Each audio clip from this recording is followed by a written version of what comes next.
there's I ways feel to like do this.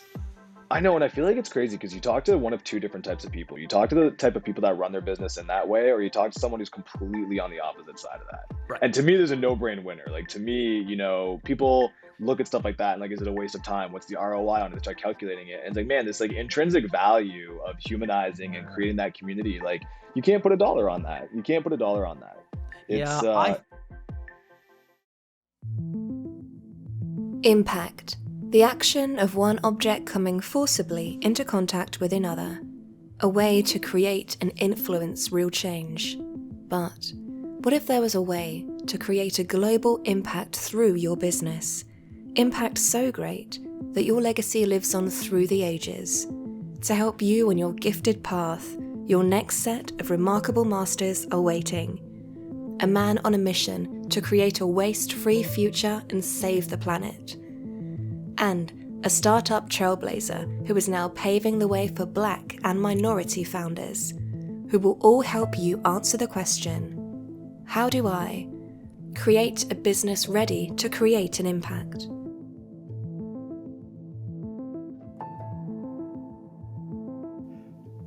Yeah, and the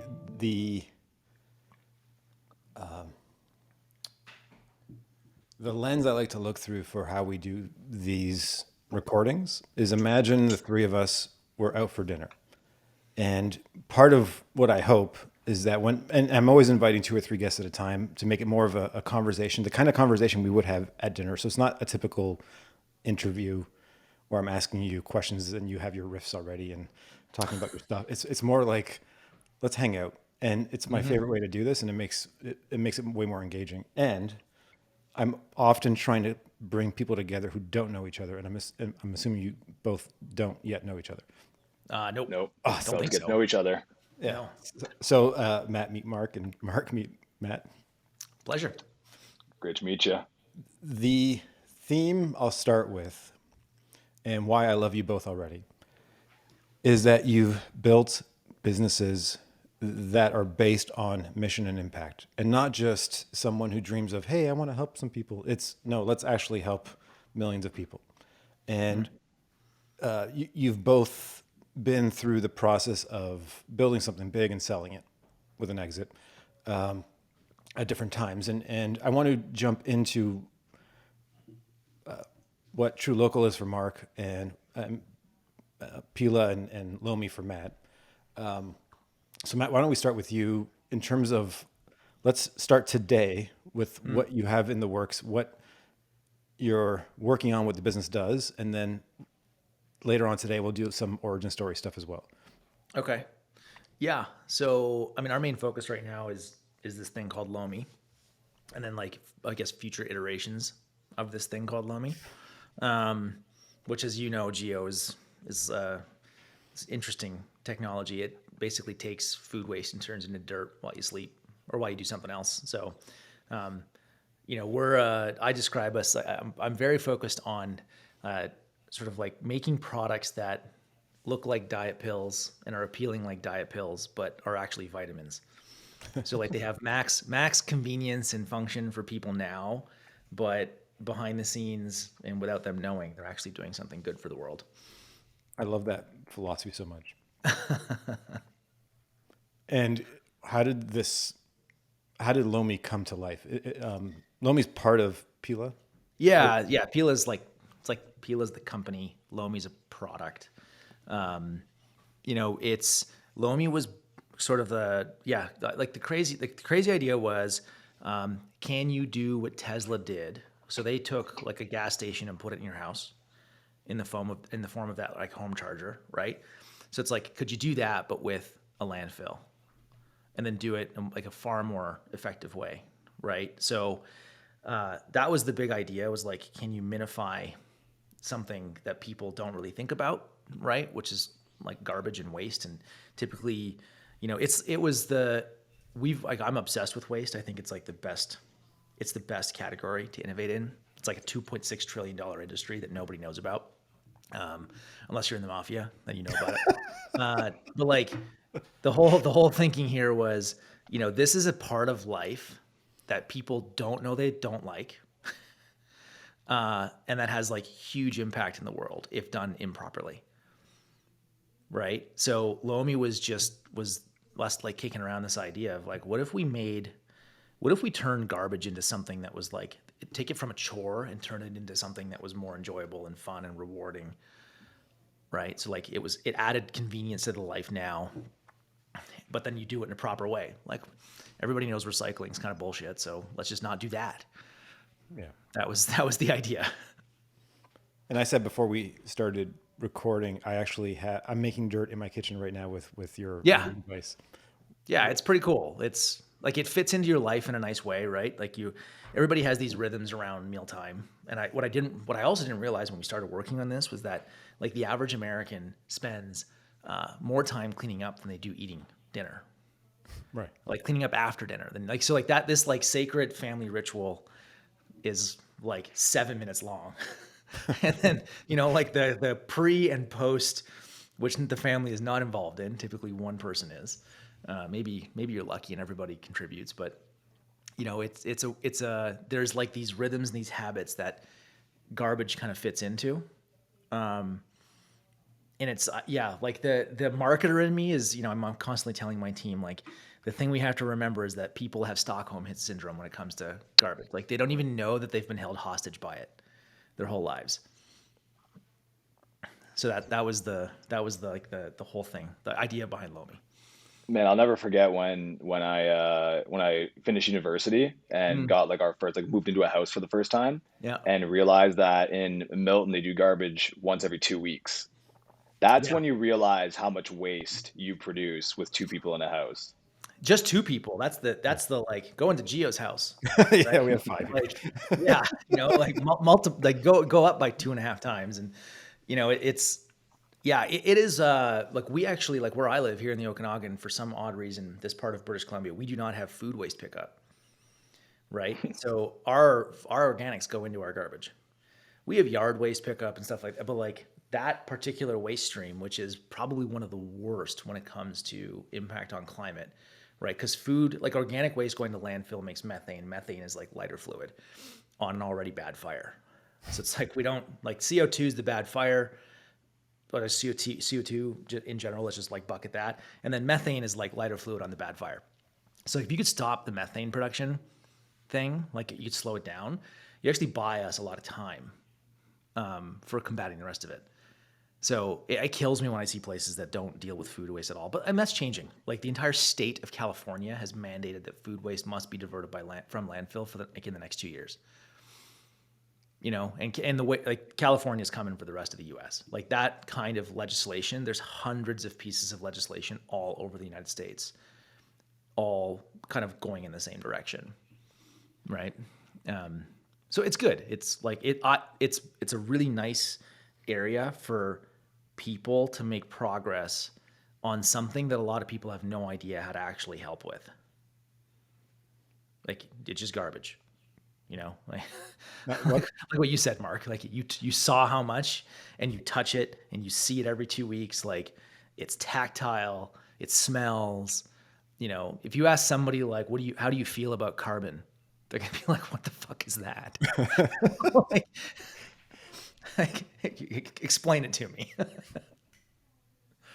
What I love about the two of you is not only am I friends with you both, but I'm also clients of each of you.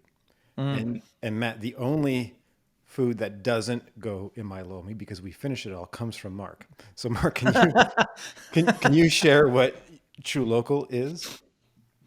Yeah, absolutely. So we're like on the opposite side of this, where we're actually on the food side. So what we do, we started about 6 years ago, and you go to True Local, you can put your postal code in, and pretty much it's going to list out, at this point, over 150 different products from local producers, local suppliers, local butchers, and we focus on the protein side of it because in 2016 when we started the business, like there was so much controversy surrounding meat, whether you're for it, whether you're against it. I think everyone could agree that regardless, the stuff that you are consuming should be of a higher quality, You should have a little bit more of the backstory of where it's coming from. And then you start getting all of these sort of movements for or against meat. So it was an interesting time for us. And what started off as just wanting to be kind of an online butcher. I was doing door-to-door meat sales before getting into True Local. So for me, I was just excited to say, hey, let's take these proven business models that are out there for pretty much everything. Like e-com had been around for a long time, Mm-hmm. but no one was focusing on the niche, which was protein. And at this time too, you started seeing a lot of the D2C starting to blow up. You had Blue Apron in the US, you started seeing Chef's Plate and companies like that over here, and they were kind of tackling the whole meal kit side of things. So we figured, look, like that place is getting crowded. This is an interesting kind of niche that we can take best practices from these industries and just layer it onto this. So that was sort of the beginning. And then once again, it was just like, let's just sell this product online. Like we don't have to do this door to door.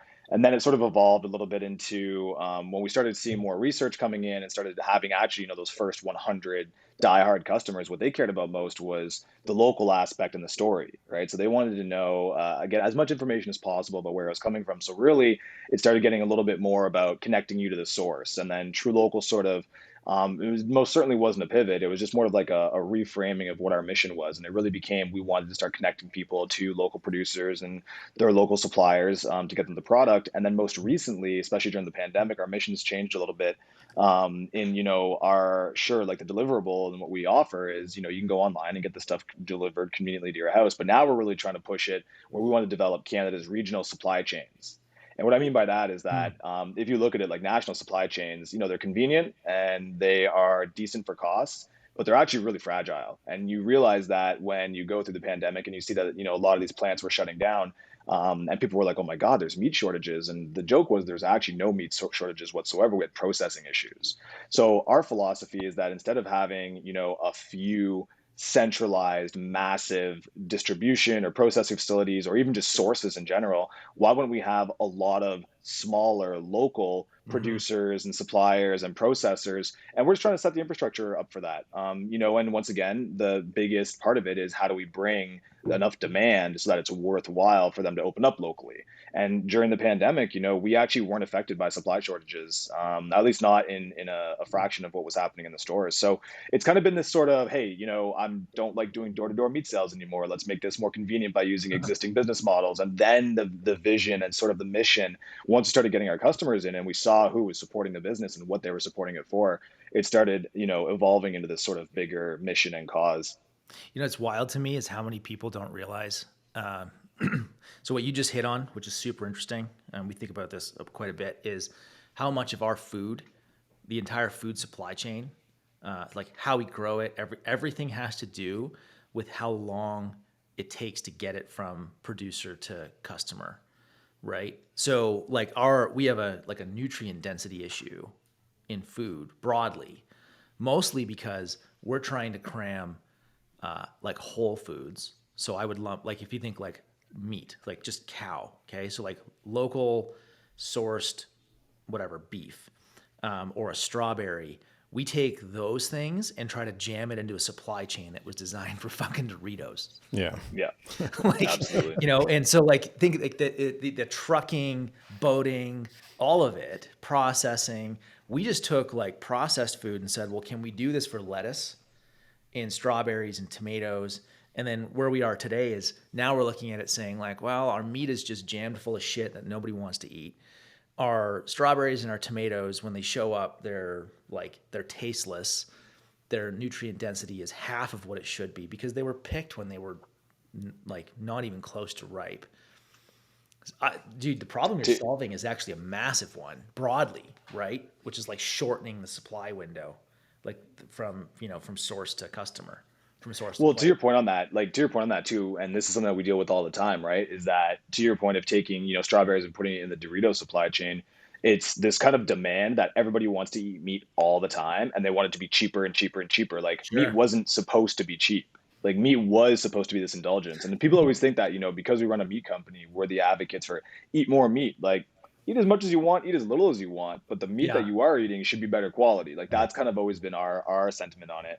And it's tough, man. Like it seems like now things are finally shifting and changing towards looking at things like regenerative farming or just more sustainability as a whole. But until people realize that if you want to eat meat, we can't sustain having it at $1.99 a pound, No, at grocery stores. It's just no. not doable. I mean, fish, all of it is in that bucket. Like we've got entirely unsustainable supply chain on when it comes to like most of our proteins, like any kind of animal-based protein, right?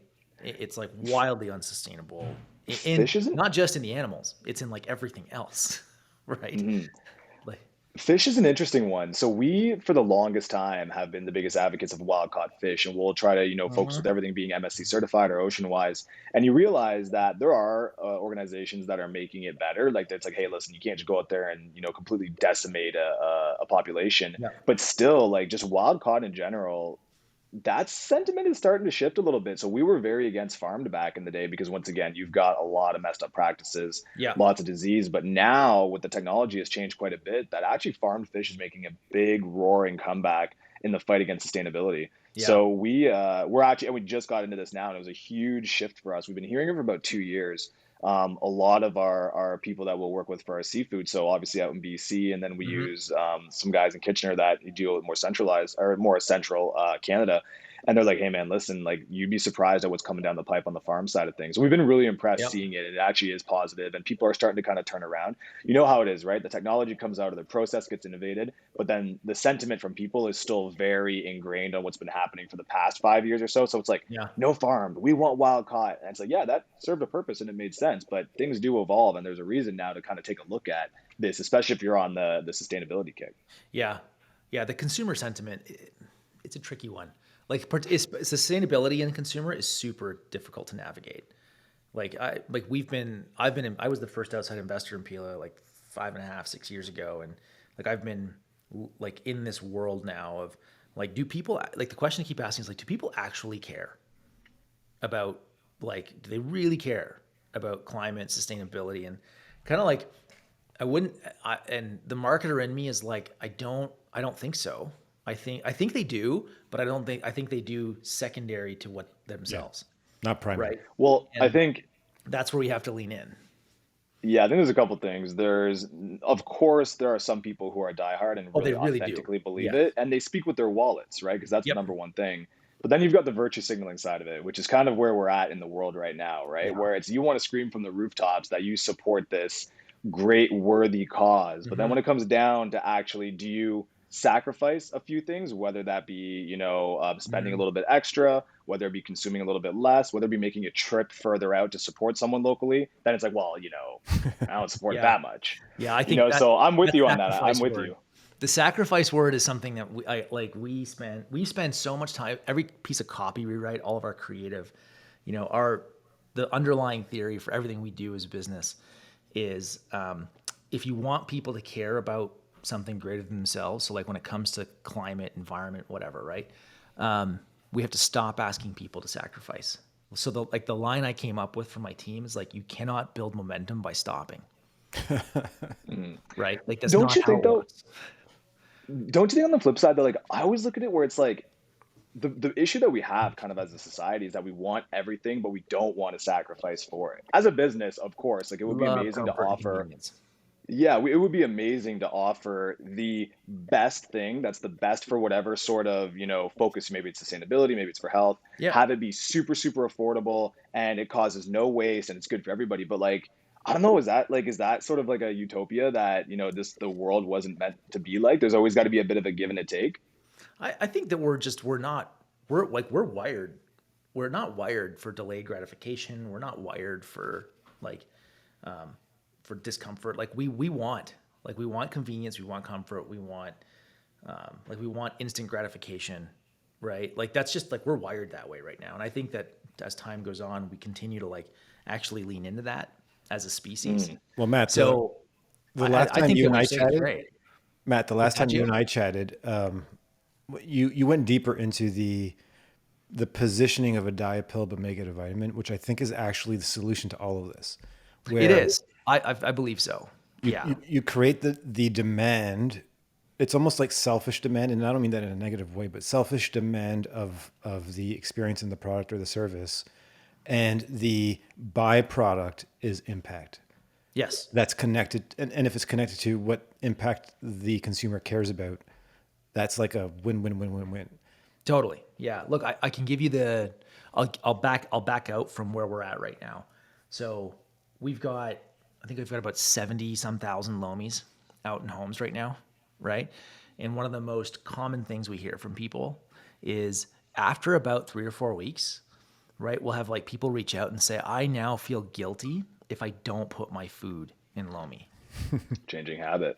Right? So but we sold it to them on garbage is gross.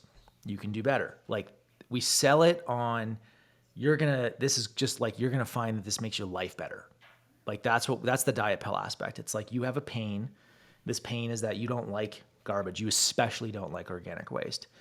It smells. If you have like green bins like you guys do in Toronto, Yeah. like those little things are the devil. They got like liquid in them. They're just disgusting, right? I used to live in Burlington, so I know this. I hated that damn thing so much. And raccoons get them. So like we really lean into that. And then after about a month, people are like, man, yes, it does all that, but I feel guilty if I don't use it now, because now I know I'm doing good and I can't stop doing good. Once I realize how easy it is to do good, then I don't want to stop. I think the aha for me, and I think Gio, I mentioned this with your group last time, like running Pela, my biggest aha, man, was there are a whole basket of strategies and tactics out there that the less than honest industries have been using for decades to sell things. Why is it that people who want to do good don't use the same basket of strategies and tactics? Right. Right? So we kind of look at it and say like, all right, well, like, what do the people that sell Viagra do? Like, or like, what are the people that sell things that don't work? Like, how do they sell hundreds of millions of dollars worth of like absolute garbage? And the reality is like they've just tapped into, they know human psychology really, really well. They know which levers and buttons to push. And my team, all we do is we say, all right, like, let's take those same things and do it, but do it for good.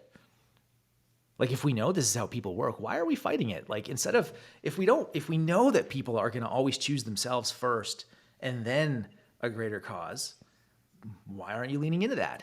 Don't start with the cause.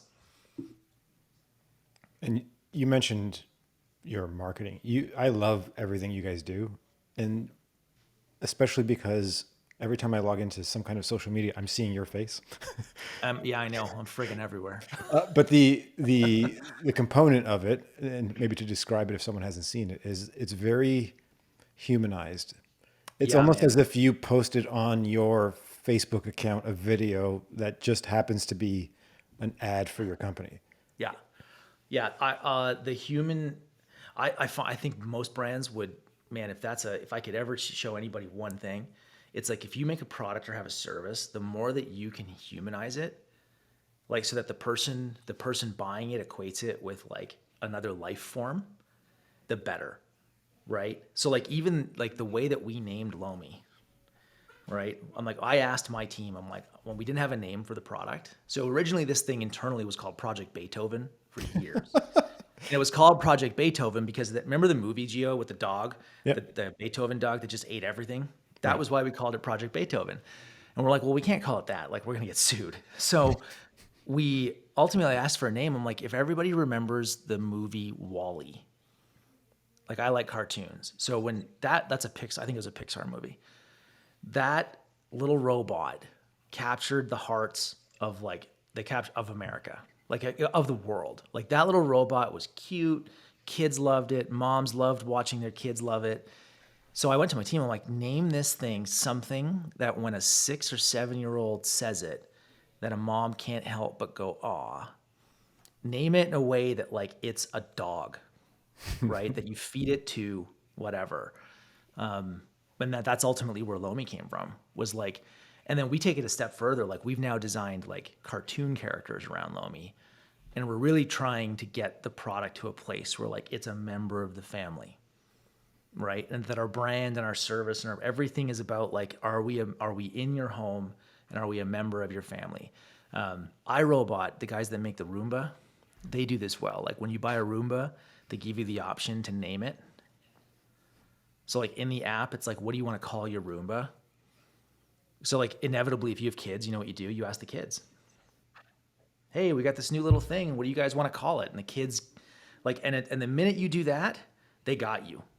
Right. Like that's it. Like your kids got involved. Like you're fucked. That thing is never leaving your house. So yeah, I think that every product, like Mark, I'm looking at yours and I'm like, man, I love the what you do, like that as a problem and a solution set, like such a good one to focus on. So to me, it's like the marketer in me is like, oh man, how do I make this so that like the person buying it, like the consumer, just knows that they're buying from Bill. I'm not buying it from True Local, like I'm buying it from Bill the farmer. And I love Bill because I see Bill at the farmer's market on Saturdays. I talk to his kids. Like it's the same way that we used to shop 100 years ago. Like Bill knows the name of my kids. Like that kind of relationship, that is what the internet should be used for, by the way. Yeah, I mean, like, I think what you're describing, it's once again the power of branding, right? And I think a lot Yeah, of people always struggle to define a brand, but to me, it's always been so simple. Like, a brand is how people feel when they think about your company. totally. And I think like all of that kind of has to do with it. So when people think about, whatever brand is, like they're going to feel a certain type of way. And when you humanize something, you're immediately going to feel something. You can't articulate it, but you're going to feel something different than when you think about a corporation. Yeah. So for us, Yeah. when we look at True Local, we did a lot of that. Once again, trying to find the mission, what's it about? I know what you're saying is kind of like, Yeah. go into that selfish sort of marketing first. For us, we kind of took a different approach, just in the sense of, for us, it was really about community building, and like really trying to kind of Smart. professionalize the idea of community building, because we realized, looking at it, like nowadays, you look at paid advertising. Like I would make an argument that, how long has your business been around? Oh, so it's been around about 10 years. I've been Okay. involved. I invested pre-revenue about 6 years ago. Gotcha. So we've been fortunate to ride that golden age of paid advertising. Like Yeah. there has never been an easier time to start a business, or at least scale a business through injecting money into something. Yeah. But of course now, like I would not recommend anybody start a business on the back of paid advertising, because No, it's all hard. of your competitors are doing it. To me, the audience is completely disconnected from ads anymore. They're tired of having things shoved in their face.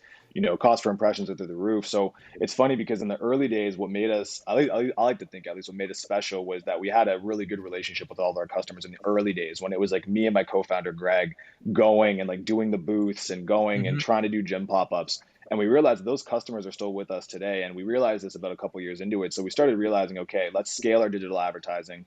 We'll do that. But eventually we got lucky. We kind of thought that this whole thing was going to, burst a little bit in terms of the paid advertising. So we really started focusing on, okay, well, how can we get loyal customers the same way we did when it was a one-to-one relationship? That took us into the whole influencer marketing phase for a little while, but we were on the back end of that. And as anyone would probably expect, you're going to get 80% of your sales from 20% of your influencers. Hmm. And our biggest thing, though, was going after them to get them ourselves. Like there are a lot of companies that will do it as a service, but we kind of felt that if we do that, really these influencers and these marketers are pretty much just mercenaries, right? Nothing against that, just wasn't the brand that we were trying to put forward. So what we did see, though, was that, okay, we want to try to merge this world of reach that you get through digital advertising, because you get all the reach in the world, but you don't get a lot of they're not very sticky, right? Because there's no kind of why or no reason as to why they're sticking with you. They're pretty much ordering because they saw an ad or an influencer talk about it. And on the flip side, you've got this sort of referral based, if someone you know and you trust, not an online influencer, but someone you actually trust refers you, or if Hmm. you met the founder and talked to the founder and you end up ordering or purchasing, sure, you're going to stick around for a long time because you have that connection, but there's no reach there. So we started really trying to be like, okay, well, what's next? And it really kind of came around this community building. And for us, it started off with, we've got our own community. How do we nurture the community so it's not just extractive? Like all Hmm. businesses look at their customers as customers. It's like, okay, here's their lifetime value. We're going to extract this much out from them before we churn it out. But what if you actually provided value in a way that they actually wanted to start contributing back into the community? And once again, the easiest way to look at that in a simple way is just, once again, posts, reviews, recommendations. Like you can get this back from them and they get more of a buy-in. So we started trying to look at that, where as a business, the strongest thing you can do nowadays, especially, is you got to really rally around that community. It can't just be a word that you say. You can't just have 10,000 or 100,000 followers and say you have a community. You Yeah, need to totally. like actively engage. Yeah. So it's been it's been interesting to say the least. So I think that's how we try to do the humanizing aspect of it, is kind of many faces where it's like, okay, But community building is you're human. That's very human, right? Like, I mean, we live in tribes and families, and like, I mean, there's enough science on this now. Like, what you're hitting on is exactly what I'm saying. It's like there's so many levers for businesses to pull that makes them more human, instead of like faceless, nameless company. Instead of it being transactional, it's relationship driven, and I believe it can be done at scale. Like we've done things over the years as a business that like people thought we were insane when we did them. Like what? Like do you remember the personalized thank you videos we Oh, I did was with going to actually PLK? bring that up for Mark because it's one of the the Christmas cards. no, way Dude, better. Like, we did this at scale. So like think of a business that's doing like thousands of orders a day, right? We started, I got my whole team. At this time, it was like 40 of us in the company. And we would we'd take 25 names every day, and each of us would record a video for that person. It would be like, hey, Mark, I'm Matt from Pela. I just want to say thank you for your order. It means a lot to us, blah, blah, blah. Like 25 seconds, okay? Almost all Yeah, of them very similar. And we started sending these out to people, and people were like, I've never gotten a thank you video from Amazon. Like I just like I that's bought a awesome. phone That's case really good. online, and I'm like, what the fuck? Here's the crazy thing. I don't know if I ever told you this, Gio. We found out that in that particular business, so we run Pela Case and Lomi, it's two different products. 70 to 80% of our customers were represented by about 500 first names. You know where I'm going with this. Yeah, So I recorded 500 first name videos. Like we every one of us got involved, like everybody in the company, and we're like, let's just keep banking these videos. And eventually we could script it and automate it in a way where it's like, the next time Suzanne showed up and ordered a Pela case, she got another that's thank you smart. That's a video good one. from, Sarah and that team this time. So You know, there's I ways feel to like do this. I know, and I feel like it's crazy because you talk to one of two different types of people. You talk to the type of people that run their business in that way, or you talk to someone who's completely on the opposite side of that. Right. And to me, there's a no-brain winner. Like to me, people look at stuff like that and like, is it a waste of time? What's the ROI on it? They start calculating it, and it's like, man, this like intrinsic value of humanizing and creating that community, like you can't put a dollar on that. You can't put a dollar on that. Yeah, It's I think but I actually think ultimately if you're playing the game at a big enough scale, you really can. Like there are companies out there that don't have to ultimately they don't really have to spend money on advertising anymore because they did all this work, right? Like they did so much upfront work in building those mechanisms into the business and the product where like the customer is is now the salesperson, right? Like that's probably like Gio, if you ask me like what are we working on right now, that would be the number one thing I'm working on right now is like leaning into the dinner party effect with Lomi. Because like every time we put one in a house, like our sales go up. right. Because like how families are, man. It's like every I don't know, Gio, in my family, it's like we all had the same coffee maker, right? It's like, my dad would buy a coffee maker and it's like, oh shit, that's a nice coffee maker. I guess I'm gonna buy that one now. Like there's just this, if you have and Mark, I suspect that you probably, I don't know if you track this, but I bet you get a lot of this, which is like once you have one home on a street, right, or in a community, I wouldn't be surprised that like that person is giving you their neighbor. Like we of course, track it's one of we it's track a huge that. thing for us. We Yeah. do it where we saw it the most when we started off was in gyms. Oh So you man. go ahead and as a number, you get 7 people out of a gym to Yeah. order, and you got the whole gym. That was Totally. the magic Yeah. number. That's so one of my advisors is a guy named Eddie Yoon. So he wrote a book called Super Consumers. So Eddie did a ton of work with like Keurig and iRobot, like all these companies over the last 20 years, identifying, and in his theory was like, there's this actually even smaller than 20%. There's this super small cohort of your customers that is responsible for like the majority of your profit and the majority of your referrals. And those are your supers. And then even beyond that, you have super geos. So you have not this kind of geographies. You have Take that super credit for geos. that. That's a cool I name. know geo's super anyway. Where like certain postal codes and certain zip codes stand out far and above the rest, right?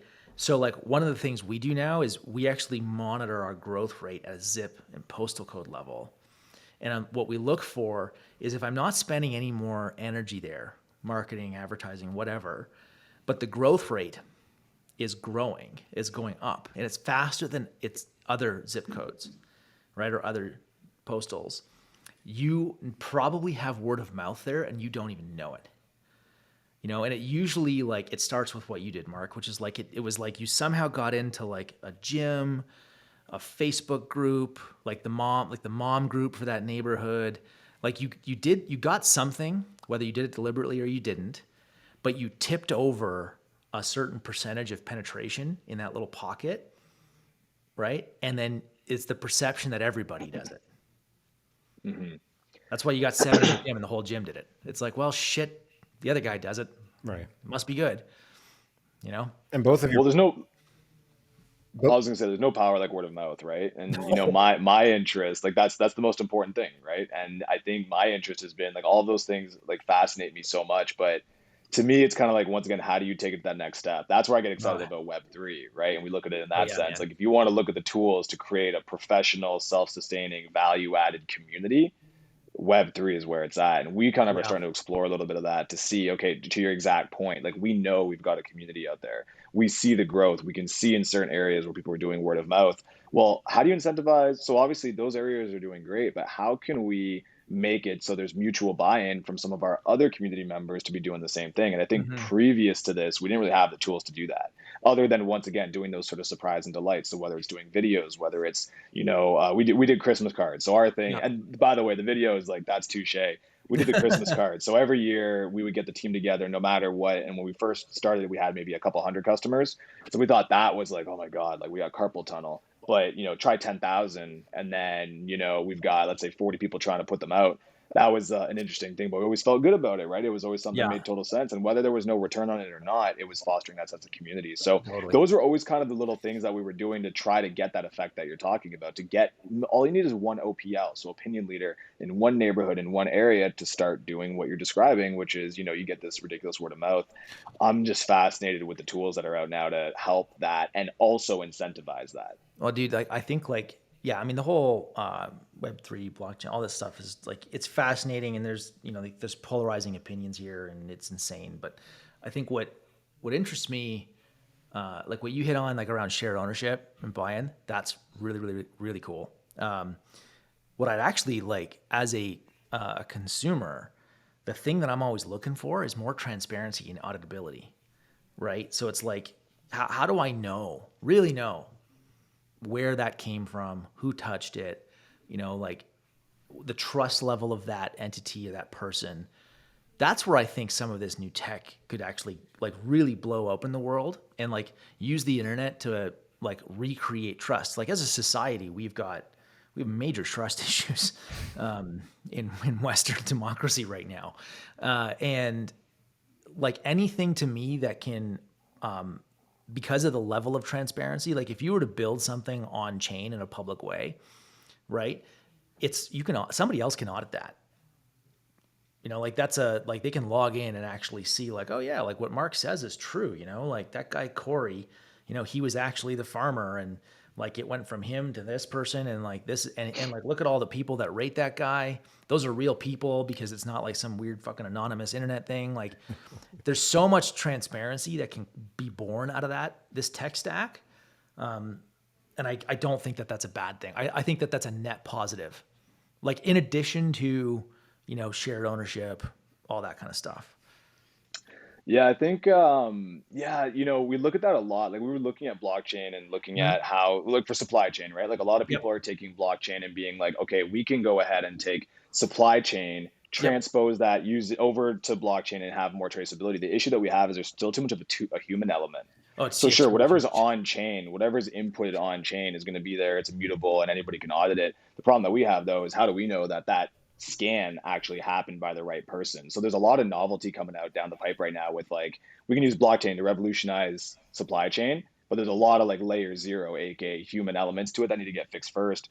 On the community building side, though, once again, like even just through something like an NFT, right? Like everyone's freaking out about NFTs right now, and everyone's like, "Oh my God, $500,000 JPEG!" Like that's not what NFTs really are. Like right now, NFTs are branded in that capacity, Yeah. but really, NFTs are just any sort of digital ownership. So for us, when we kind of look at it, it's this idea where, okay, you get a buy-in for an NFT, and that NFT allows you to have a say in whatever that community is all about. So, of course, as the value of the community grows, your NFT or your token or whatever you have also grows with it. So, I think, like, once again, when I look at it a lot, the technology is going to change so many fields, but in the idea of, I think it's going to change work. I think it's going to change the way people look at their customers, and it's not going to be looking at them as customers anymore because they have this sort of shared ownership through an NFT or through a token where they're also vested in the business's success. It's kind of this whole new way of doing it. And I truly believe that businesses of the future are actually just going to be professional communities. So you're Yeah. going to start with the community first. And then because you have all of these streams, rather than having it where it's like, okay, it's just the business is focused, there's a centralized board of directors and C-suite or whatever it might Yeah. be, or a single founder trying to push their vision forward. Now you've got, let's say, 100 people that are all, okay, well, what about this idea? What about that idea? The ideas that make the most sense get voted on and pushed to the top. So you kind of have this like crowdsource of ideas. And of course, there's governance issues and all these things that go with it. But I'm very interested in how that's going to go. And it goes to your, once again, humanizing. You take what you're saying about humanizing it, and then you actually use, like, you add that to the tools that are out Mm. now with Web3. It's like, man, I think we're going to start seeing the most human businesses we ever had in, Yeah. the next It's 5 years. it's the transition from customers to constituents, Love it. Yep. right? Like that's Yep. the big jump. One topic I want to make sure I cover with both of you is raising capital, fundraising, because you both have unique and fun stories and experiences. Matt, I know there's let's say a celebrity who's worked with you guys. I don't know if that's public or not, but if it is, Oh can you yeah. share? Yeah. Okay, cool. Yeah. Can you Yeah. can you It's share like that it's pretty story of, public. of how that all happened? Yeah. Yeah. I think our we have two institutional investors, and one of those two would be Jay-Z and Jay Brown and Larry Marcus from Marcy Venture Partners.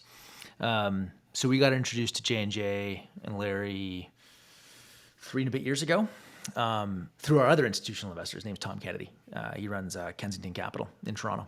And Tom's been a mentor and friend of Brad's, my business partner, for years. So when we were first like really blowing the business up, at that time it was like pre-Lomi, it was just Pela case. We went to Tom for some advice because lots of people were approaching us to invest money. And Brad and I are both bootstrappers. Like we've built and sold companies, but we did it with our own money in the past. So we never had outside investors. We used debt, right? I guess the bank would be an investor. So yeah, we went to Tom for advice, and Tom's like, I don't know anything about consumer, but these guys do. They're really good at this. So like we flew down to LA, and it was like, I think 10 minutes into the meeting, and Jay was like, we're so in. He's like, we love it. And then Larry, who's Larry's the banker and investor, and he's like, I got questions. Let me ask some. So it was a good hour meeting, and they've been awesome. Like as far as investors go, like we got really lucky. Like we didn't run a process for that. There's no doubt that like some element of that was like Jay-Z and Jay Brown, when it comes to modern day culture, they're pretty good. Like their track records, like it's solid. Like I was in LA back in March and at like their annual thing, and like I spent a good 30-40 minutes jamming on Bitcoin with Jay-Z, right? Like that, it's like he's got a brain for this shit, and he's brilliant when it comes to like, this is where culture is going, and I just want to be where culture is going. So yeah, it's and it's been really nice. It's been like, they've been valuable in providing that perspective, right? Like when we launched Lomi, I was getting text messages from them just being like, how do I get one? And I'm like, dude, it's like, I don't have any yet. Like, you got to give me a minute. But like, they're huge fans, and it has opened up a lot of other doors. I wouldn't say it opened them, but it definitely made it easier to open those other doors. Like, there's Lomi, like Tom Brady and his wife have a Lomi in every one of their homes now. Like they're plant-based eaters, but like it's so sorry, Mark. But like they love it, you know, and like the whole Kardashian family has Lomis, and you know, they gave it out to all their friends. So like getting access to that world, I'm sure, you know, because Jay is involved, there's like an instant, okay. You know, like the when I talked to Kim, when she wanted a Lomi, right? And like they came in, they're like, we'll buy them. Like we just want them. Her whole thing was like, well, if Jay Brown's involved, right? So like, because Jay Brown runs Rock Nation, which is like the business half of Jay-Z. And that's everything, right? That's Rihanna. That's like all their talent, their sports, everything is under Rock Nation. So they've just been like gracious and helpful in tons of ways. Outside of connection and funding, is there advisory or any of that kind of stuff that happens in that kind of Oh relationship? my God, yeah, dude. I can text you. Like I could probably like on this call text Jay Brown and he will respond.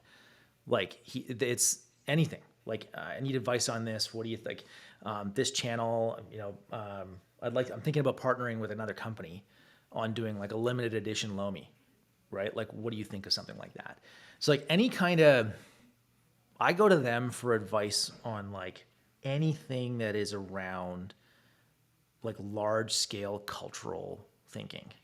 Like, will this resonate with our audience? You know, and he's a really good, like solid sanity check on pretty much any of it. I don't go to him with like tactical things, none of that shit. I mean, VCs are not good for that anyway. Like really, like your venture capitalists are good for money, number one, just like, and get them to be honest about that. And then number two, what kind of network you have. Like that's it. It's like access. It's like capital, access, and influence. That's what money, like that is what investors are good for. And any investor that says otherwise, I would say is like, it's likely lying. Some of them do. They have other value that they can add. But like, I think the more I would just slant towards like assuming they don't have any additional value, then capital, access, and influence. And that's a lot of value, by the way. That's not huge. saying that. It's not like that's a lot of value. I remember when It's crazy. you were a guest in our Archangel Council group last summer-ish, Yeah. talking about Jay-Z, and you said, and one of the questions I had for you at that time was, what is his perspective on live events coming back? Because at the time, it was different.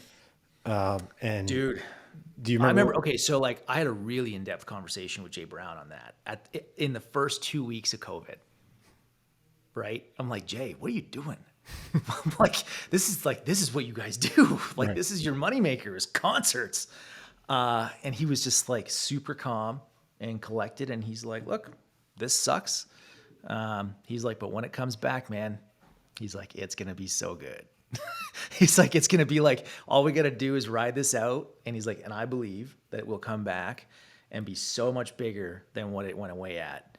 And I think like, if you guys look at what I look at, just like air travel, restaurants, like all of that in-person shit is like back to above pre-COVID levels. You know, like go to LA right now and drive around. It's like traffic somehow is worse now than it was in 2019. Same You here. know, like It's insane. yeah, dude, it screamed back. So he was right. He was like, look, we just got to be patient, but it is going to come back bigger and badder than when it left. Now, you At the have, time, I'm like, you are so calm. I would be losing my mind right now. yeah, you gotta stay calm. Mark, you also have an interesting story and experience. You've been on, or were on, Dragon's Den, which is the Canadian version of Shark Tank. And, you know, at our events, we've had Arlene Dickinson speak, who's on Dragon's Den. We've had Damon John from Shark Tank. What happened when you were on the show, and what happened after that? Yeah, well, I think like, and you know, Matt, to a bunch of your points too, like it's crazy because like as a founder, so I got into, I think True Local was a couple years after university, and like there's such a stigma around, okay, as a founder, you need to go raise a shit ton of money, and if you don't Yeah. get a massive seed round, like 'cause that was the biggest thing back then, if you don't get a big seed round, it's really like, who are you? And the amount of founders that I would talk to that actually thought that by getting raised, like getting a raise, or landing a lead VC, like that was the win. Like that was sort of like the end game. Like, oh my God, I've done it. It just blew my mind. So Day it's zero. good to see that. Yeah, we're starting over again, right? So Yeah, we were fortunate. We had mostly angels. Actually, we had all angels that invested in True Local, so that gave us a lot That's of awesome. freedom. We didn't have to deal with any of the headaches. We never gave up any board seats. There's no preferred shares. There's nothing like that. It was really clean.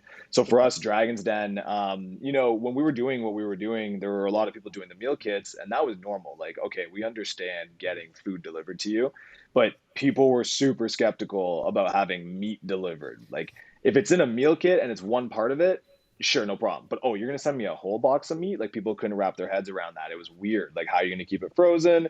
They just think about different things, right? So Dragon's Den for us was this awesome opportunity to get exposure. And if we were gonna make it look good on screen and get, people to put offers in, then it kind of validated the business model.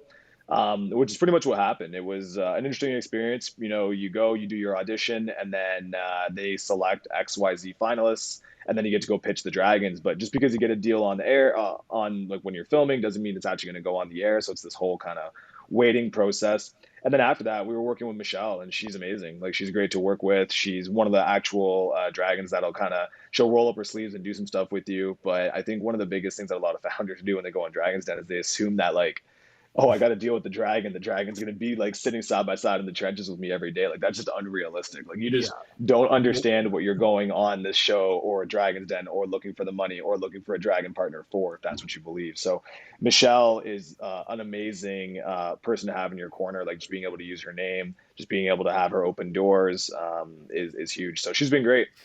Oh, she's in. I didn't realize Michelle's invested in you guys. Yep. Oh, awesome. I like Michelle. She's great. Yep. She's great. Yeah. Doing some good things with Clearbank.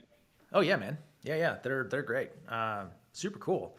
Yeah, I don't know. I guess I've been at this maybe too long now, or just long enough to know that, like, if you can do anything without raising money, you should. Yep.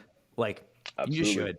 should. That is not the goal in and of itself. And I think the current market, like, we're recording this on May 19th, but like, if you look at current public markets and what's going on and the trickle down effects in the private markets, like, if you were on a big fundraising train, so like the typical Ponzi scheme of I do a seed, a series A, a B, a C, and basically what I'm looking for is somebody else to hold the bag at the end of it. Like, that's kind of that's how it worked for the last decade, right? That world just got rocked. And, when public markets come down and you've got companies that, like, super high quality companies like a Shopify who's down 80%, right, from its high, what do you think your private round Series A investment is going to be priced at, right? Like, if public market SaaS companies, and SaaS companies are arguably the best business model in the world according to investors, go from a 15 times value to a 5, that trickles down everywhere. So I think, like, Mark, what you described is, I love that. I think that, like, if you can raise the least amount of money and that your default is that your business works, like, that's the goal. Well, like, it's funny how, like, creating a business that could self-sustain itself yeah, now is in and it's hot, which is wild because what was in and hot prior to that? Growth at yeah, all cost, right? yeah, Raise as much money as you can, as much dilution as you can, yeah, and go ahead and grow until one day whoever's stuck holding the bag decides to say, "Hey, listen, it'd be great if we could actually be break even or turn a profit." yeah. Free cash flow, man. Like, that's the whole point. Like, we're a mission with a company, but I know that I'm not a mission without the company. So, like, we need the company to work. And, like, I care a lot about contribution margin. I care a lot about profitability, free cash flow. I care about these things because that's what a good business is. It's actually, like, in some odd way, Gio, you like this? Like, Brad and I have been talking a lot about this for the last 2 months because, like, markets have been melting down, and, all of a sudden the language out there is, like, turning to talking about profitability again, and EBITDA has re-entered the conversation, and, like, terms that I'm like, the last 3 years of my life as an entrepreneur, these are not terms that investors even wanted to hear. They didn't care. It was like, can you double or triple every year and raise more money and eventually find somebody to take the company? That's what they cared about, right? Like, their incentives. So there's this oddly comforting thing, at least for me, with the current environment, which is, I know how to run a profitable business. Right? Like, I Which is a actually unique didn't skill. feel Like, good. that's something that's hard. Not a lot of people can do that. No, but, like, man, I did not feel good in a world where it was like, oh shit, like, this is how the world works now. Like, you just raise money. This is it. Like you just burn as hard as you can and find a bag holder. It felt so out of line with my values. As much as I really like our investors, and without their money, we couldn't do some of the hard things we've done. Like building a product like Lomi, like that took 3 years and millions of dollars, right? It's hard to bootstrap something like that. I think the thing too, like it's just like once again, like everybody just kind of thinks like coming into it that there's like this one template, one size fits all for every No business, way. right? Once Yeah, again, like you kind of see a couple headlines. All right, let me go ahead. Let's get in bed with the VC. I don't know. Let's sign some terms I don't understand to get the check. And then, yeah, when times get tough, no one was talking about profitability. I think like to your point earlier, like if you can do it without having to raise the cash, by all means. But once again, like if you are a SaaS company or if you're, have a ton of R&D, like VCs are going to serve a purpose. Like you need the money up front to be able to totally. go do these things. Yeah, and it's like there's so many. I mean, I think the hard part is, especially like the younger you are, the less experienced you are, right? So like you could be the smartest 22-year-old in the world, but like you don't have a lot of life experience in business. Like there's not a lot. You haven't been punched enough to know, right? So like, and what experience tells you is that there is no, what you said, Mark, there is no one size fits all. There are dozens of variables at any one time in every decision you make as an entrepreneur in your business. So when it comes to the capitalizing of your company, there are dozens of variables to concern yourself with. Like the top ones for me are always like if I get a young entrepreneur coming to me and say like should I or should I not raise? I'm like, well, how big is the company you're trying to build? Like if you're not trying to build a very large company, you should not raise money, right? Because like once you're on that train, it's very hard to get off that train. Is there not a synergistic version of all this where you can build a company that is profitable that doesn't need investment, but when you're at that place, it's easier to attract investment? Like, Yeah, I mean, it's always the case. Like the best time to raise money is when you don't need it. right. Always, right? So like the more you can go, I mean, if you look at like Gymshark, they didn't have, I don't think they had an outside dollar of investment until they were doing like $250 million a year profitably. Negative cash conversion cycle, like one of the best operated brands in D2C out there. And they didn't bring on private equity until they were at massive scale. Now, I would say they're the exception at that scale, right? Like Pela, we didn't raise venture capital until we were doing, I don't know, somewhere between like 7 and 10 million a year in revenue profitably. Like that's when we raised money. Up until that point, Brad and I we bootstrapped it with our own cash. To me, Now, I love that yeah. philosophy though. It's like Yep. someone will come to me and ask, hey, I want to start whatever, a small business. And I think the first thing I'm going to do is write a book. Right. And my thing is, no, actually create transformations first, collect Yeah. stories and case studies, and then you have an amazing book already because you have stories. You can't, at the beginning, it's just theory and it's bullshit. And, Yeah. and I would say Mark's story is at least Mark, what I know, as little as what I know right now, that would be the appropriate path for the majority of entrepreneurs that want to build a business. It's like go out, do the hand-to-hand combat, block and tackle work of getting your first 1,000 true fans, right. right? However you're going to get them. Like I don't, there's lots of paths to do that, but if it means showing up at gyms in your neighborhood and trying to tip over like Dunbar's number, right? Like by getting like 10 people in a gym of 150, so you get all 150, like you have to do that work. And I think unfortunately we're at a place right now where the last decade of being an entrepreneur has been nothing but up and to the right. Yeah. And for a lot of people. And I think that we're now in a world where it's not up and to the right. And it's going to be kind of sideways for a while. So like, Well, I think this is like where also you- looking at it before, you always hear people talking. It's like, look, between 2015 and now, it's been the easiest time in the world ever to make money, Yep. right? So you've got a situation where businesses that shouldn't really be surviving are surviving just because absolute horrible numbers, no cash flow, no profit. Go to a VC. Oh, well, look, if you give us, $2 million, I can grow top line revenue. Go for it. Right. Yeah. So I feel like now is just a situation where you are going to have to get a lot more tactful and a lot more, I guess, business experience to survive nowadays, just because we're not in a situation where you can get those next rounds that people are only investing in profit. So for Yeah. us, it's funny because our story actually was we didn't go into this with like the clairvoyance of knowing what we wanted to do. We just got told no so many times by so many VCs. that by the time we were ever getting close to closing around, our value had grown so much. And we're just like, actually, we don't really need this anymore. So it's kind of funny. I always talk about it where I'm like, listen, it's easy to sit here now and say, oh, we only had angels and no board seats, Hmm. none of that. Well, yeah, it sounds like a great planned idea from the get go, but we had to live through that to make it happen Yeah. and make it go that way. And at the time, that wasn't the plan. And I think that's to the case in point, right? Like money doesn't make you better, it makes you faster for the most part. Like it makes you faster if you can deploy it well, but it doesn't make you a better business. It doesn't give you that much of an advantage outside of the speed. And I feel like a lot of businesses and a lot of founders just think that, hey, listen, if we get the money, we will figure it out as we go. But really, you Yeah. do need to put down that initial groundwork to be like, okay, we understand the business deeply. We can run it profitably. Now we can sprinkle a little bit of fire on it or a little bit of fuel and see where we can take it. Yeah. Can I modify what you just said slightly? Because I think that you made a really good point. I actually don't think, I think that money can make you faster if you're already fast, right? All money does is amplify whatever you currently are. So if as an Well, I think it entrepreneur, goes, you are wasteful, money is going to make you more wasteful, right? yeah, I think it goes down It to would make you faster because you were already kicking ass. Yeah, I Like, think it goes back to that once again. Like you have to have the experience of being an operator before you can yes. handle any of that. And once again, I Yeah. think the sentiment though, in the whole Yeah. idea of where people are like, it's so easy to make money nowadays.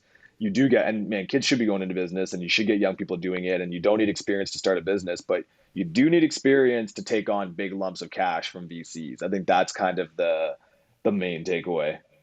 I have some I couldn't agree more. I have some advice I'd like to ask of each of you. It's the same thing, and it's kind of to the same point that we just made. And this new point is when I started Archangel, my current company in 2014, a lot of people I would speak to were in this mindset of I'm launching or I'm starting a business because I want to sell it. And back then I thought that the analogy that it felt like for me is I'm going to Hmm. go through the insanity of pregnancy, give birth and give it up for adoption the next day. And that's how I felt Yeah. about the business. And it was just weird. And I thought I'm never selling. And then I think I had a lot more, like hanging out with people like you, a lot more clarity that if you build a business where it is sellable, that's the best kind of business to run. And you always have the choice whether or not you want to sell it. Good business known is a good business to sell. Right. It's why I love having gray hair around me. Like I'm actually starting to get some gray hair. I don't know if you can see. It's like it's happening. It's the problem with being in your 40s now.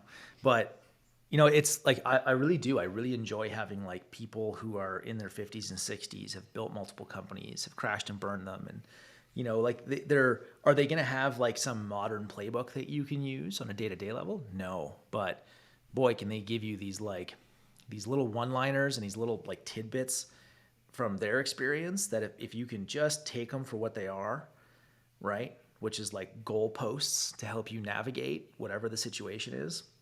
It's great to have some It's gray always hair. the movie analogies.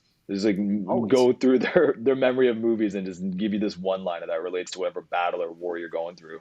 Yeah. We're on the flip side of that. So the True Local like was always, the game plan was build to sell. And once again, at 25, that was my goal. I was trying to do True Local was my third business, right? So I had two failed startups before that. And for me, trying to raise cash, once again, not knowing any better, right? 25, don't know anything about business. I'm like, I need to get this round of funding so that, oh my God, headlines, it's going to be good. We've won. We've got this VC behind us. And it just obviously never came for obvious reasons. We had no business background, no knowledge, and the products were okay. But I said, screw this. I don't want to go begging for money anymore. I'm just going to go do it. So I'm going to go and I'm going to pick a controversial industry. I'm a huge fan of branding. Like I really, really think that, a brand is everything. Once again, the conveying a feeling through not only the look, the logo, but the actions, the product, all this type of stuff to make people feel a certain type of way. I'm like, we can do this on meat and then we can go build a team. We can go national. We can go international. We can raise money, be acquired. And then that'll give me the experience that I needed to go and do, the next thing. So I always say, for people, it's kind of like understanding, and Gio, to your point, I would argue that most founders today are in the position where it's like, I want to build to sell, which is unfortunate for a lot of reasons, because then you're not creating the full value of the business, right? And same thing, you kind of create this baby that you then hand off. Yeah. I think it's a lot of serial entrepreneurs who start building for the long haul and building in a scenario where it's like, look, they've made the money, they now understand that it's not all about the money, but you need to make the money to understand that. You can't go to someone who's, scarce, someone Yep. who's, going paycheck to paycheck and say, hey, you know what, man, you should look for a bigger meaning in life. They're like, man, I gotta fucking eat. You know Yeah. what I mean? So Yeah. Yeah. once you get to Maslow's that hierarchy. point, exactly. So once you get to that point, though, and you start looking and you're like, okay, well, what do I want to do? It would be a shame to see, multiple or the large amount of founders building to sell. You know? Yeah, I think that I actually, Geo, I believe like if you're building a business, you have to be okay with it. Unlike a child, you have to be okay that like one day you probably will sell it if it's a good one. Right. Like that's the problem, right? Now I think that you're right. Like going into it saying I'm going to build something to sell it, that's probably backwards. Like just build a good thing and the good thing is likely saleable. Right. But what I will also say is like, and I see this a lot, which is like we as entrepreneurs, because the last decade or so has been so good, we've also lost any concept of time scale, like for how long this shit takes, right? Like the number of people that be like, yeah, I'm going to build it and flip it in 2 years. I'm like, no, you're not. Yeah. Good luck. You're really not. Like you're signing up for, like, if you think of life in 5-year seasons, like you're probably signing up for a minimum of 1 and likely 2. Right. So Yeah. it's like this is Well, a 5 people to always 10 year say, journey. they always say that thing, right? People always overestimate what they can do in 1 year and underestimate what they can do in 10, Right. which I feel like being a founder, that's the number one. That is like the absolute number one sort of Yeah. saying to take away. Yeah. There's also, I think that like the thinking about like the half life of companies is a good exercise to do. Like, I think I got this from Chamath at one point, but I think he said it, which is like as fast as a company rises is as fast as it'll fall, right? So like if it took you 5 years to get to $1 billion, it'll take you 5 years to get back to zero. So, when you think about building your company, like, and if you look at the greatest companies in the world, the ones that have true anti-fragility, they're sustainable, like they check all the boxes. They have not been around for 5 years. They've not been around for 10. They've probably been around for 20 or 30 or 50. Like, and there are, every kid out there, I hate it when they like, yeah, but look at Tesla. I'm like, yeah, but look at Tesla. Like, I mean, you started out with a monster amount of money, and that was like 20 years ago. Right.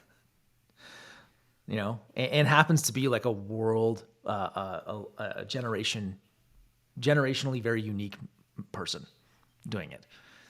So like, if you think you're that good, like I'll write you the first check. Power to you. Yeah. Power to you. I don't think there's very many of those. So like it would do everybody like personally, it's like, and Mark, you had a good point. I'm only taking a big swing right now because I had a good swing the first time. Right. That like from a scarcity, like my wife and family, we have abundance. So we don't operate from a place of scarcity, which allows us to think longer, bigger, more impact, all those things. Like that is for sure. It's a really poignant thing to say. Cause like when you're just starting out, yeah, man, you're just like, you're trying to get by. Like if you're building a business and you're young and it's your first time, like you're just trying to survive.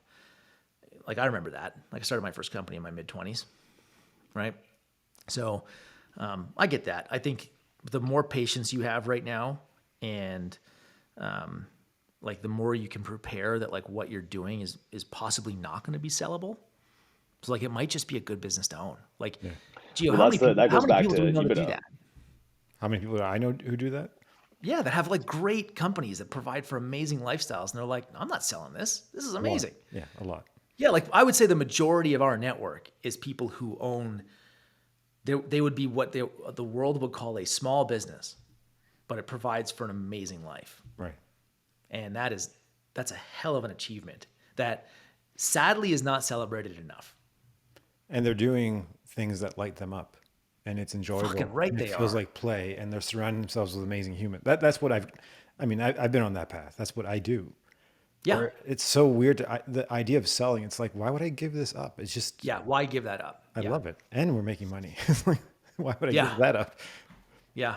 Yeah. Brad and I had we had some like evening wine on Friday last week. And we were talking about this, like, cause we're getting to a pretty sizable scale. And it's like, is it time to start thinking about like, do you actually sell this thing? And the conversation always comes back to like, well, yeah, but then what do you do? like, like go start over something else.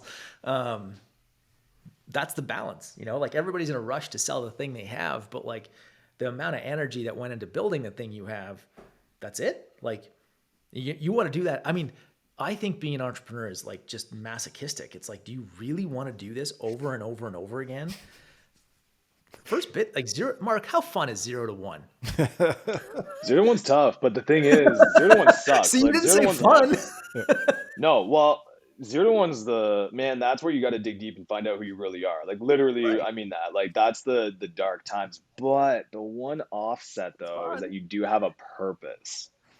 Every day, like going through that grind, the only way you make it through that grind is when you have something that you're living for outside of just like, going to a 9 to 5 job. So that misery and all that shit that comes with it, like it's kind of nice that there's something on the other side that's worth going through that for. So I feel like, Totally. the one thing is figuring out what kind of founder are you, right? Like what kind of entrepreneur Yeah. are you? The one who like, and they're both right. There's not a wrong answer to it, but you look at it from the funding standpoint. Like if you want a lifestyle business that's going to be cash flow out the gate, you're investing what you can afford to invest while living your lifestyle. Why are you taking on investors? You don't need to Yeah. do that. Like you're growing something that could be a great cash cow for the future. On the flip side, you want to go the acquisition route, right? Okay, well, if you're looking to go acquisition, which is grow as fast as possible, raise that multiple, and get out the door, well, you're probably going to take on the cash. I think it's the same thing for founders looking at it now, where it's like, okay, do you want to do something that's making you happy, right? Hmm. Or you want to do something that's filling you with purpose. Now, the lottery winners of the world who get that overlap, that's beautiful. And you see it. You see it in the people that lights them up, right? And I Yep. think it takes a lot of growth and personal development to get there to even realize what that is. But yeah, those 0 to 1 years, I always say the one good thing that comes out of it is that like you've obviously got a very clear purpose, whether it's financial gain, whether it's the mission you're trying to go to, whether it's you're trying to impress yourself, whether it's you're trying to make a better life for you or your family, like whatever it is, man, like that's nice having that. And I feel like once you have all of it, now it's like what's the next purpose, Yeah. right? Yeah. I think like out here, I live in the Okanagan in BC, and like most of our lifestyle here is very outdoor based, right? Like you live here to like I live here to mountain bike and do lake things. Like that's it. And I will say like in our local group here, which, Gio, a bunch of the people that live here now. We have a few folks that we've met, like entrepreneurs that are local, that are not from our world. Guys that like they own landscaping companies and like that kind of business. And I'm like, it is hilarious at how often one of us that's building like a digital company is like, can I just buy yours? Yep. Like, man, like it shits cash. You snowboard all winter. Like it just, there's always this like grass is greener thing with that style of company, depending. So whatever Do you you ever are, think right? Like you always want the other one. Do you ever think though? Do you ever think is that more of a personality thing though? So I wonder, like, if you took control of a business like that, do you then think it starts to become okay? We I'd know fuck it what we up. can scale this. Yeah. Well, not even that, but like, okay, look, you got this. It's this great happy cash cow. It's the thing that you wanted, but you're like, fuck, man. Like, okay, That's we why I got would screw it up. Kelowna. We want to, Yeah. yeah, Yeah. I'd screw it up by like trying to turn it into something it's not supposed to be. Right. Like that, just because that's how I'm built. I like, I could definitely, there's a part of me that I think as I get older, I could see doing both styles of companies. I really like, yeah, I have a lot of respect and admiration for like most of my friends and Geo. I mean, we've got the same friends, but like most of them own the kinds of companies that they're not going to sell, right? They're like $1 to $10 million businesses, generate really great cash. They love the work they do. Not every day, but like they generally directionally love the work they do. I admire those companies so much. Like, I think that is what entrepreneurs should mostly strive for.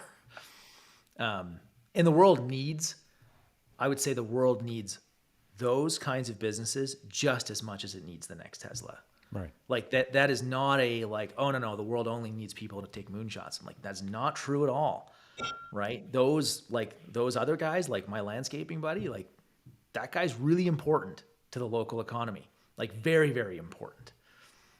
Like he employs just as many people as Pela does. Right. Guys, Different jobs, but still. this has been an incredible conversation. When we do these chats, my team and I always want to come up with titles or themes for the conversation. And this one might be entrepreneurial masochism. I don't know, that's spurred out, but I really enjoyed all of this. And thank you for sharing so much of your stories and your wisdom. And I'm excited to connect the two of you to each other. So thank you so much for today. This has been awesome. For sure. Yeah. Definitely. this is Great meeting you, one. Matt. Yeah, likewise. It's been fun. So good.